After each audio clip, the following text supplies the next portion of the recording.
Today on Dr. Phil. Social media. People would ask me, was that your room? And I would say, yes, it was. But they didn't see the behind the scenes.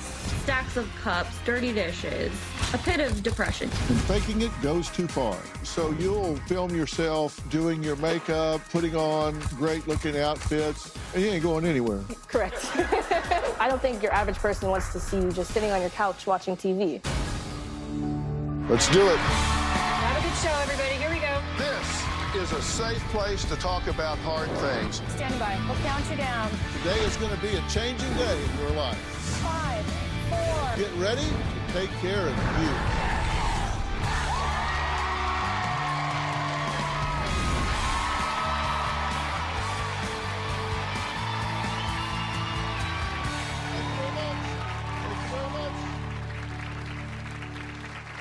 Well, here's a question for you. Are you a social media lurker? Sounds pretty creepy, right? But before you judge, it is actually very common. How often do you scroll through social media platforms to stare at other people's photos and videos and think, well, that person's surely living their best life. They're traveling, going to fancy restaurants, dressed up so nice. Here I am sitting at home looking at their life. But this is not just a teen issue. Over 60% of men and 55% of women are addicted to constant scrolling to see what other people are doing, leaving many feeling lonely and comparatively unhappy. Take a look.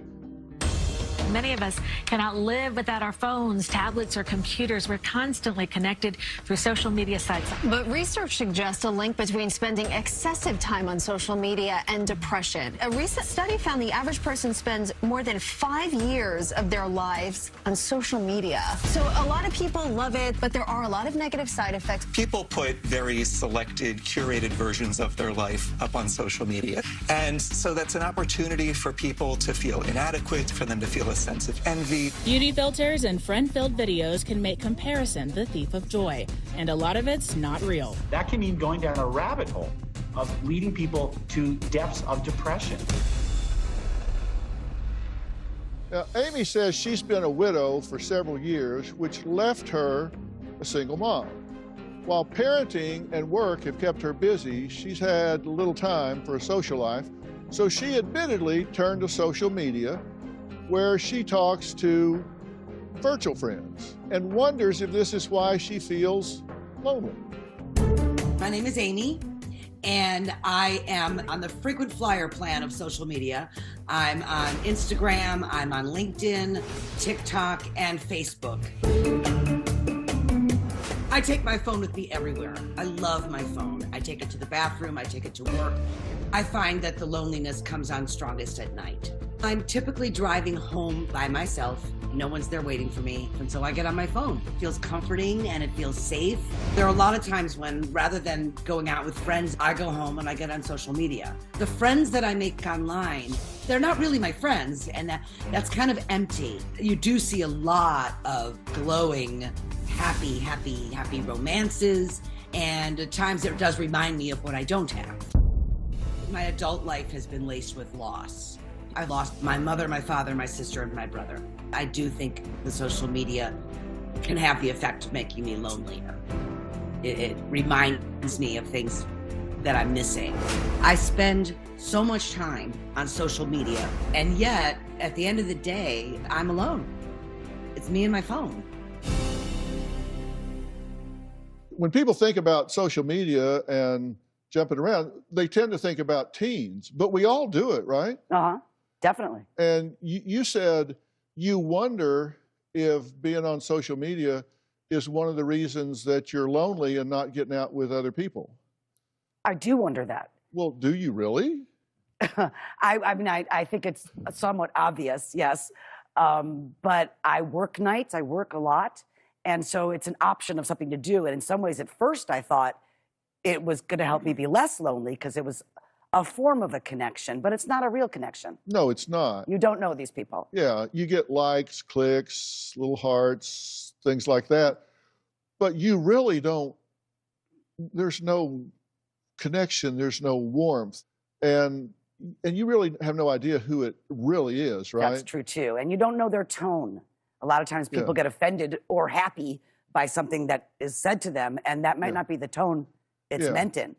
But isn't it easier to keep your sweats on and your socks or your fuzzy house shoes and just go back and forth? It is easier. Well, I think it's also in the post-COVID time that we're kind of in, not completely post, but after the crisis of COVID, we got used to that too. How do we entertain ourselves at home? Yeah. I will watch a movie and have my phone, have social media on my phone at the same time. I shouldn't be bored. You know, I've got both. You say it's safer than interacting with people in the real world. Why? Sometimes. I don't know if that's true all the time, but I can choose what I reveal about myself. I don't reveal a lot. My staff gives me feedback about people when they're interviewing and talking, and I get all kinds of information about you before I meet you. And what everybody said about you is that you had a great personality. You were really engaging and warm and participative.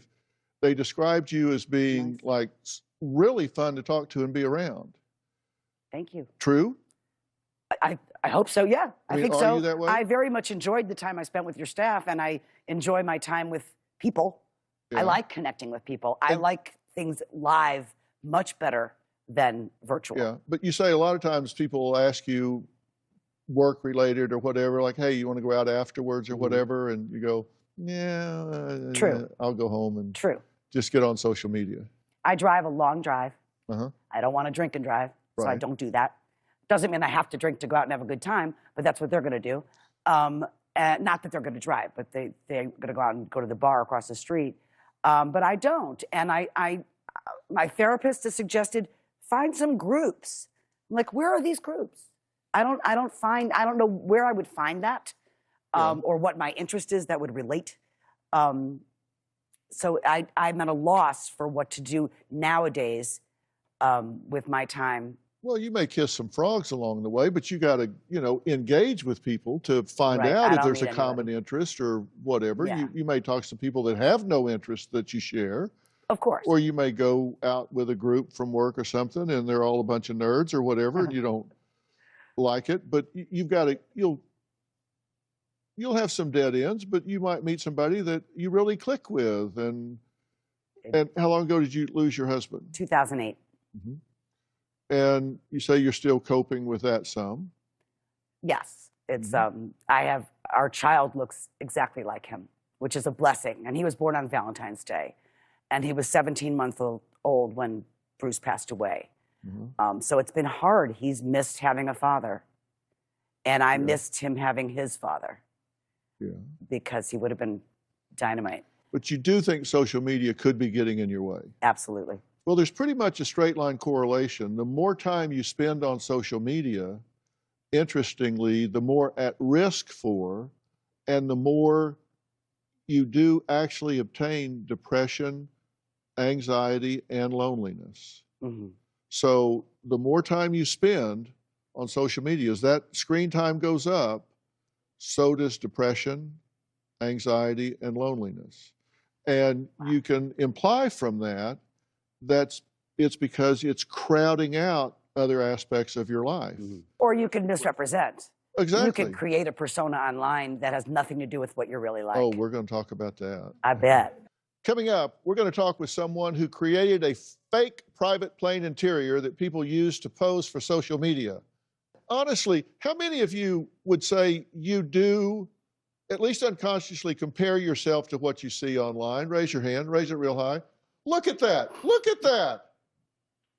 And later, we're going to hear why one influencer quit because she felt the social media world was just too toxic. We'll be right back.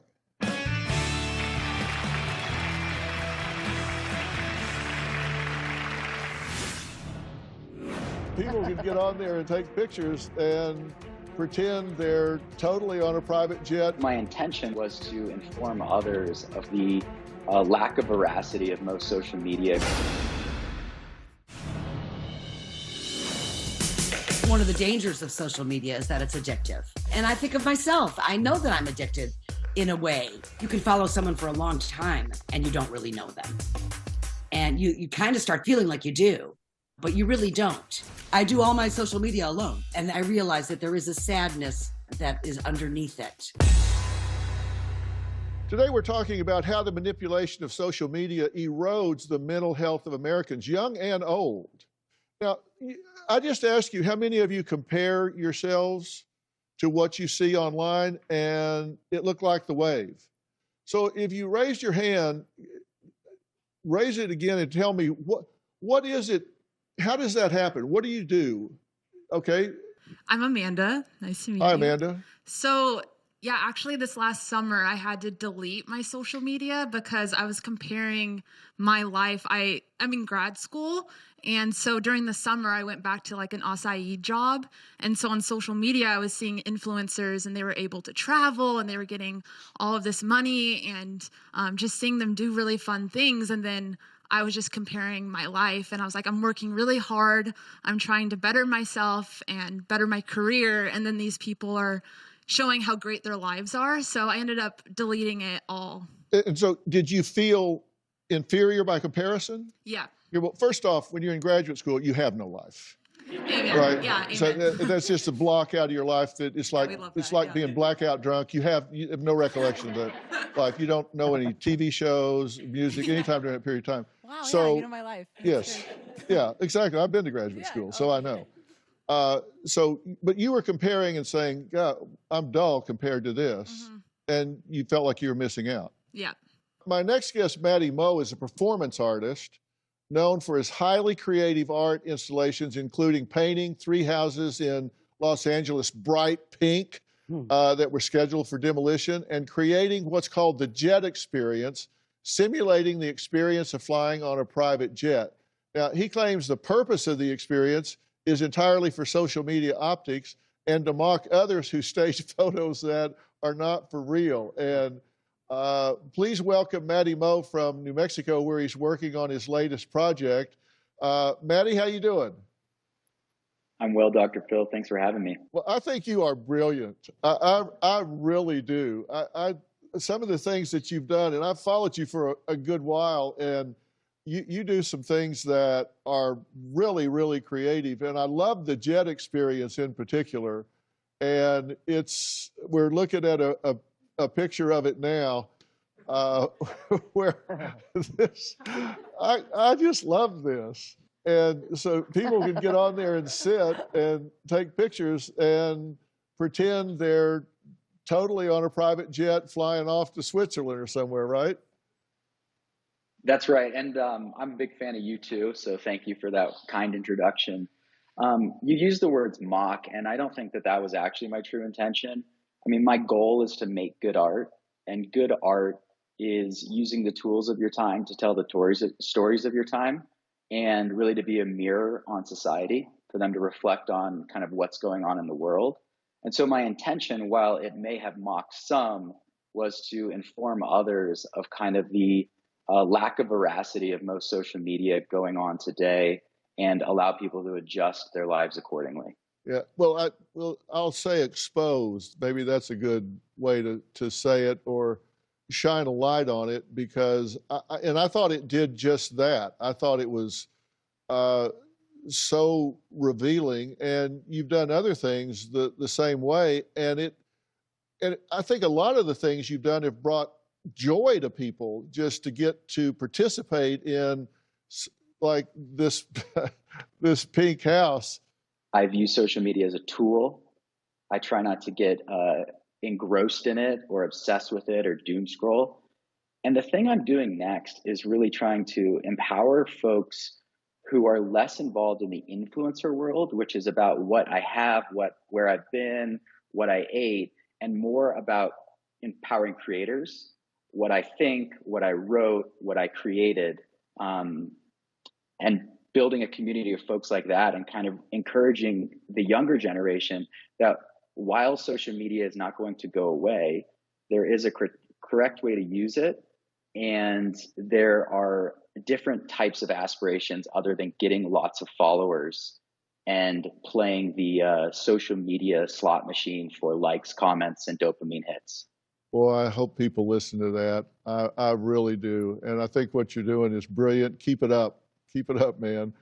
So how do social media influencers feel about what they do for a living? We're going to talk to one who has some surprising secrets to share next.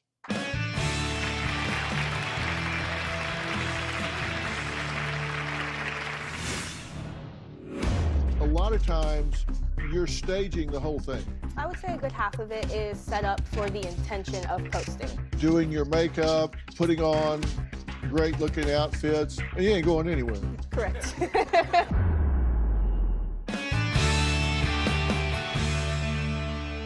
My next guest, Talitha, admits she relies on other people looking at her social media content to earn a living and does not mind staging certain moments to appear more appealing to others. But is that a good thing? What's poppin', everybody? It's your girl, Talitha. My name is Talitha Jones, owner of the social media pages Talitha Jane. I live in Denver, Colorado, and my pages mainly focus around fashion, lifestyle. I'm going to show you guys my Telfar collection. I have the cream and the brown. I have azalea, bubblegum, and corned beef. I can personally attest to social media being fake because I have faked quite a few things. It's that time of year. We're entering NBA wife season. This is my My next guest, Talitha, admits she relies on other people looking at her social media content to earn a living and does not mind staging certain moments to appear more appealing to others. But is that a good thing? What's poppin', everybody? It's your girl, Talitha. My name is Talitha Jones, owner of the social media pages Talitha Jane. I live in Denver, Colorado, and my pages mainly focus around fashion, lifestyle. I'm going to show you guys my Telfar collection. I have the cream and the brown. I have azalea, bubblegum, and corned beef. I can personally attest to social media being fake because I have faked quite a few things. It's that time of year. We're entering NBA wife season. I'm getting ready for a basketball game. I'm gonna walk in there like this is my show. Most of the time, I'm getting ready to go sit on my couch. I'm not going anywhere. Here's the wig, y'all. 40 inches. I have no idea why it took me so long to try blonde hair, but I can honestly say we are never going back. Your everyday person doesn't want to watch you do boring things. So in order to keep that content creation up, we have to stage it and just kind of sprinkle some extra flavor in there. Here's the lashes. I got like glitter. A lot of social media is staged, especially in this generation of looking perfect for the internet. We have a lot to prove, nothing to really show for it. So if your personality is shining through on any social media platform, I feel like it can be successful whether you're telling the truth or lying in every single video. If I love something, I buy it in every color because I feel like I deserve to be seen in it more than once. Delusion is a beautiful thing, let me tell you. Hi. Hello. How are you? I'm doing amazing. Okay, so you consider yourself an influencer. I do, correct. And is that how you make your living? It is. And you're good at it, right? I'm amazing at it. Yeah. And you acknowledge that a lot of times you're staging the whole thing. About half, I would say a good half of it is set up for the intention of posting, correct. Okay, so you'll film yourself doing your makeup, putting on great looking outfits, getting all set up to go, and you ain't going anywhere. Correct. I'm going to take the picture. Don't you feel better? You didn't miss out on anything. Oh, not at all. So you do that, and then you just take it all off and go sit down and watch reruns of Dr. Phil? Yeah. Uh-huh. Okay. You don't see anything wrong with it at all? No. Mm-mm. I feel like the difference between myself and a lot of other influencers is I have no problem admitting that there wasn't a basketball game or a dinner or an event to go to. My content is more authentic to me as a person as opposed to what I'm doing. Mm-hmm. So why bother saying you're going to the game instead of just saying, hey, I'm just getting all dolled up to show you guys how hot I can get or how fashionable or how whatever. So is it just a storyline? There is a storyline, but also a lot of my content as a fashion influencer is I focus on inspiring other people who are doing these things. So maybe you are going to a basketball game or you are going on a date or a dinner and putting an outfit together for that viewer to take inspiration from it. because you're out there, do people hate on you? All the time. When you're putting yourself online, you're opening up your life for people to comment on it. Like, I can't post on social media and expect no one to have an opinion. And that's not to say their opinion is justified, but as a person who does social media, and anyone who uses social media really has to know that you are putting things in public spaces. Yeah. But you believe that you're a generation of looking perfect for the internet. I do. That you're kind of in a voyeuristic generation. Correct. Mm-hmm. Now, how many of y'all get hate messages on what you put up? Really? Do you have private accounts or public accounts? Oh, that's the deal. Okay. Maybe all of us, the ones who write bad stuff, like hater stuff. Oh, are you a hater? No, I'm kidding. But I did that when I was younger, until I get myself one, and it hurt me, and then I understood that I shouldn't do that. Well, did you ever talk about me? I never knew you until today. Oh, But you have very beautiful wife. okay. Yeah. Everybody says I have a beautiful wife and I look like Fido. Okay. If you thought that there was someone at home that was watching and comparing themselves to you and felt worse about themselves because they weren't going somewhere fancy or exotic, would it bother you that they felt bad about themselves because really they were doing exactly what you were doing? They really weren't going anywhere, neither were you. Would that bother you? No, because it shouldn't. It doesn't, because what you feel about yourself has nothing to do with me and what I'm posting. So again, it's like a projection. You can't get mad at me because I'm choosing to put myself online. And then you feel bad about you not going anywhere, but that's a you choice. That's not a me choice. As a content creator, it's my job to post. So my income is directly correlated with how much I post. And I know that posts perform better if I'm dressed up for something or going somewhere. I don't think your average person wants to see you just, sitting on your couch watching TV. I don't think that's not influencing anything. Yeah. And you're being transparent about it, which I commend you for. Thank you. All right, my next guest says she faked her appearance, had fake friends, and staged how her house looked to get followers. But then things fell apart because she couldn't keep up the appearances. We'll talk to her next, and you might weigh in on that. We'll come back.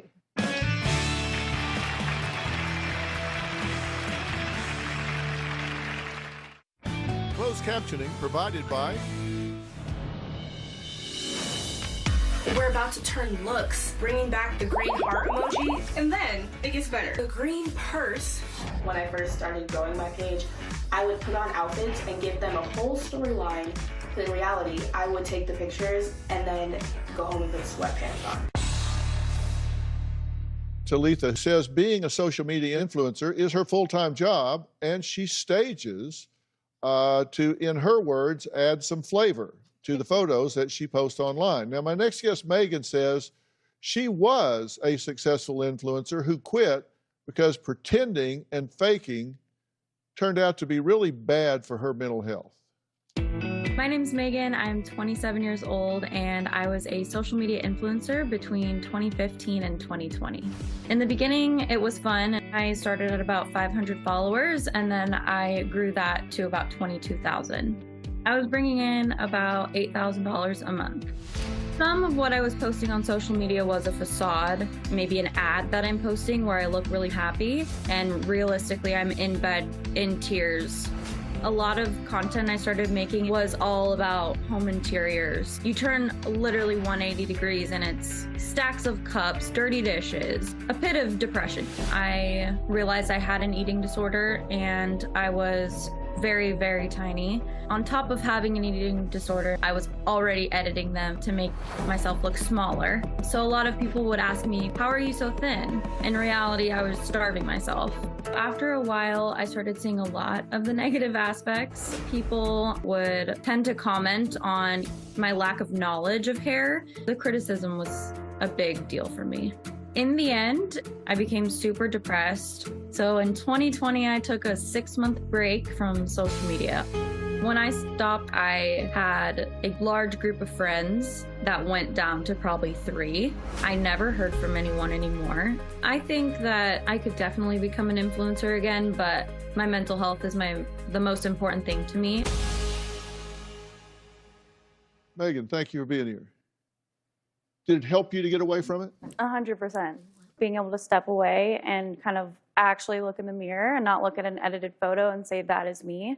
I was able to look in the mirror at myself and say, this is who I am. And when you were creating these images, did you feel phony? No, I didn't. For the longest time, I did not at all see any problem in what I was doing. The photos weren't extremely edited or photoshopped, but it was taking a toll on my mental health more than I wanted to. And what were you saying to yourself that it impacted your mental health? I think I was just saying to myself, what is this life? It's kind of fake. I had no real friends.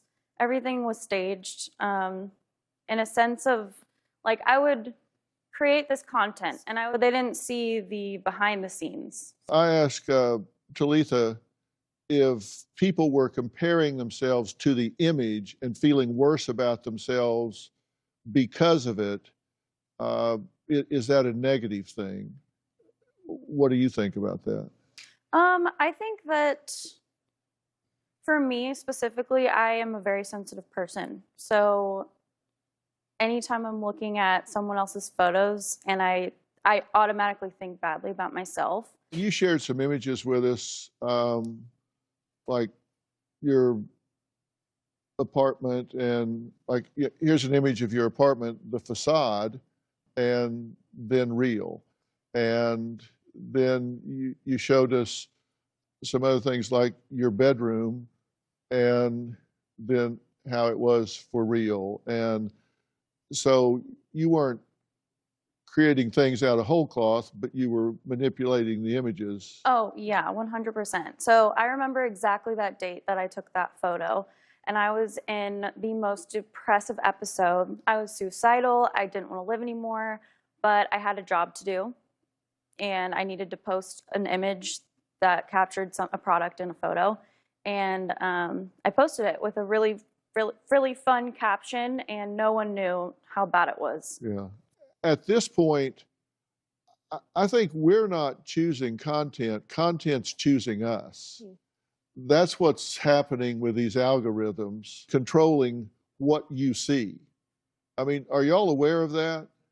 Because it doesn't matter what you think you want to see, you're not choosing the content. They send you content that is emotionally charged.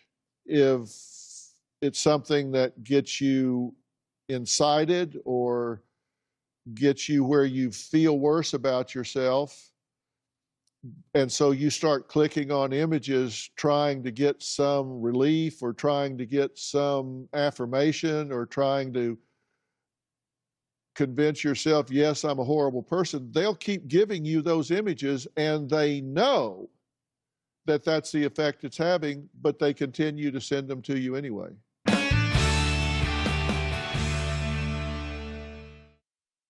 Closed captioning provided by... You have so much greatness in your life that you have given to the world. My message always to people that follow me is just please be kind. Yes, social media is where people post and they live this fantasy realization. It's not real. Nobody's posting their pain. Nobody's posting the days when they're contemplating suicidal ideation. Nobody's posting that. Right. They're posting all the good. That's why you gotta take that social media with a grain of salt. Because at this point, we're all addicted. It ain't even about the kids anymore. I know, it's so not. addicted. We're all addicted. What part of it for you? All of it. And that's the thing, is how you manage your addiction. Well, that was my friend Taraji B. Henson talking about the fact that we're all in it now, and she's right. Joining us virtually right now is James McGivney. He's a cybersecurity expert, but he is really somebody that has a lot of wisdom in this area. I consider him a really good friend. He's a former Marine and founder of one of my favorite sites. And if you don't follow it, you should. You should follow and see what goes on there. The site is Bullyville, who says social media is addictive because of these algorithms. James, how you doing? Good. Thank you so much. I really consider you a good friend as well, along with Robin. You guys are the best. Thank you. Well, it's good to talk to you again. And we were just talking about the impact that this has had on Megan. And I was talking about the fact that these algorithms are what creates the addiction to this stuff, and that it pulls in people, not necessarily giving them what they like, but what gets them emotionally charged. They want to keep you as long as they can within their ecosystem. And at the core, all these algorithms are built and designed with an addictive component. You know, on average in 2022, a person spent around 2 hours and 27 minutes per day on social media. And the longer you spend on Twitter, Facebook, Instagram, the more revenue that company is going to get. So their goal is to keep you excited, and exactly how you just described it. You know, but unfortunately, that algorithm, it incentivizes a lot of outrageous and erroneous content on your timeline that might not even be true, but you are going to go down that rabbit hole because you're curious. 56% of people report that if they're on for even the 2 hours that you're talking about, and it goes up if it's more, 56% report that they're depressed, dissatisfaction with life, 52%, fear of missing out, which is a big deal. Hey, I'm going to miss out on something that's happening, some trend, something, 52%, body image issues, 51%. Do you get those numbers? You don't need to remember those, but over half of the people are having a negative experience with this. But yet it's growing exponentially. We're going to meet a 20-year-old who says she's ready to quit her 2 jobs to pursue her dream of being a social media influencer. I want to add her to this conversation here. I'm really curious what you two would say to her. Is she making the right decision? We'll find out next.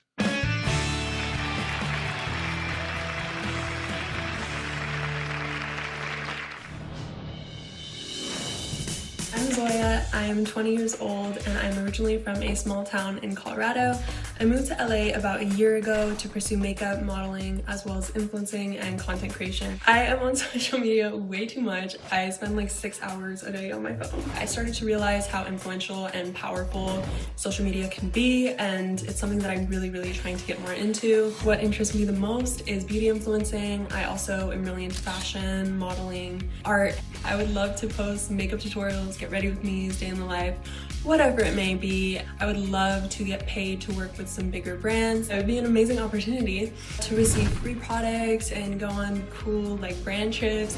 I currently have like 489 followers on my TikTok, and then I have 1,720 on Instagram. When I become an influencer, I just want to find like my community and just bring viewers in by being myself, because I think that is the best way to show up in the world. Well, Zoya, what made you decide this was the thing for you? Yeah, I've always been really drawn to content creation, videography things. And then from a super young age, I was super into anything beauty. I love makeup. I'm a makeup artist. So I don't know, I just have always felt super called to it. And then I think the ability to create your own content, find community online is just really interesting to me. It inspires me. You inspire me. So yeah, I don't know. Yeah. Do you think you'll make a living at it? I would love to. I think ideally working for myself is something that I see in the future, and I would love that. So what would be your advice? Tread lightly. Honestly, my biggest advice to anyone in general, not even just social media influencing, check in with yourself like once a day, every single day. Have that conversation with yourself, because you might be doing something you don't like, and you will not realize it until it's too late, until you're too depressed, too anxious, And I just think having that conversation with yourself will help you be more successful. Would you support her doing it? Is it something Taking you a would break? recommend?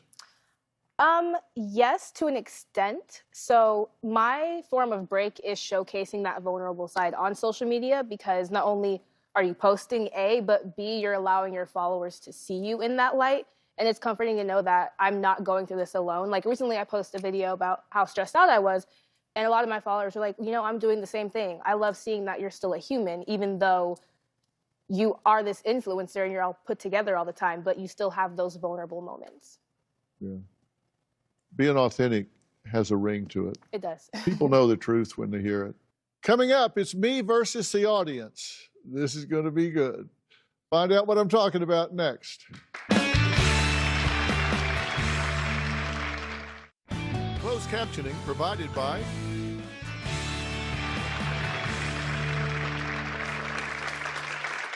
All right, to wrap up today's show, I want to do something fun with the audience. Now, we have a good time around here, do we not? Not? Good time?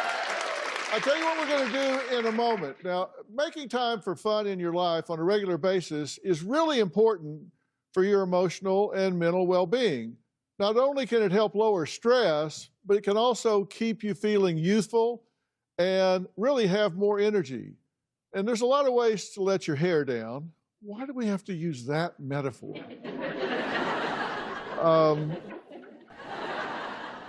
There's a lot of ways to have a good time, and here are a few things that I enjoy doing for fun. One is playing tennis. If I'm not in the studio, you can bet you're going to find me on the courts. Playing tennis is a great workout, and it's even a better stress reliever. And I love playing so much that Robin even threw a tennis-themed birthday party for me. And that was a lot of fun. And I'm not playing lately because I just had a total knee replacement on the left like 2 weeks ago. That's not fun. But that gave me a lot of time to do other stuff, like watch movies. My favorites are like My Cousin Vinny and Tommy Boy. Really, really intellectual movies. We also enjoyed playing games for fun, sometimes together, sometimes with friends. And there are also fun games you can play alone right on your phone. Now, one of my favorites is an app game called Solitaire Grand Harvest. Now, you're all familiar with the card game Solitaire, right? Well, this app reinvents the nostalgic fun, and it's a great way to unwind and have the perfect me time. In fact, I think I'll play around the Solitaire Grand Harvest right now. So you guys want to play? You got your cell phones, right? Now, I like to play on my iPad, but the best way to play is on a cell phone because you can take it anywhere. And I know some of you may already have the app, but if you don't, it's really easy to download. Just go to the App Store or Google Play and search Solitaire Grand Harvest, and it's free to download. And for those of you watching at home, you can scan the QR code right on the screen, and you can play along with us. This really does help your brain, in case anybody wonders. Anytime you're challenging yourself to do stuff, it keeps your brain percolating. And look, here's the deal. You got to get rid of all the cards in your deck, and there are thousands of levels. That's what keeps it fresh. So anybody here think they're badass at this? Really? Oh, that's what I thought. Robin's hand's up for sure. Okay, are you ready to play? The first person to clear their deck of cards, if you do it before me, just stand up and yell, "I won." We've got a special gift for you if you legitimately win. Everybody ready? All right, let's play. I'm going right now. Now, the game, as you can see, is on a beautiful farm. I'm saying that to distract you. And you get to do all kinds of things. As you progress through the game, you can win rewards and continue to build your farm. And there are surprises and power-ups to help you go along. Oh, stand up. Did somebody say something? Did you win? Well, you have to stand up and say, "I won!" Did you really? Yes, that's winning. So what's your name? Tina. Have you played before? I play a lot of solitaire. All right, well, because you finished first, we're going to give you a $100 gift card. All right? We're each going to go home with a $50 gift card. All right, so everybody gets $50. Look, join in the fun and download Solitaire Grand Harvest for free today. Just go to the App Store or Google Play or scan the QR code right on the screen. And when you join, you'll get a special welcome bonus of 10,000 coins. Look, I want to thank all of my guests today. For more information about today's episode, or if you'd like to share your story, log on to drphil.com. And just because we're done here on stage, our conversation from earlier will continue on Facebook, YouTube, and drphil.com. So you can head over and hear more about today's topic. And don't forget to follow and subscribe to my podcast, Fill in the Blanks, or my true crime podcast, Mystery and Murder, Analysis by Dr. Phil, where I dig into some of the most intriguing cases of the decade. Also listen to Robin's podcast, I've Got a Secret with Robin McGraw, and find out the secret to laser facials with Dr. Sheila Nazarian, the expert at all things rejuvenation. From skin secrets to startling studies, there's something for everyone. So subscribe and follow. Listen for free on Apple Podcast or wherever you listen to your podcast. Thanks for being here. Stay safe. We'll see you next time, guys. Thanks so much.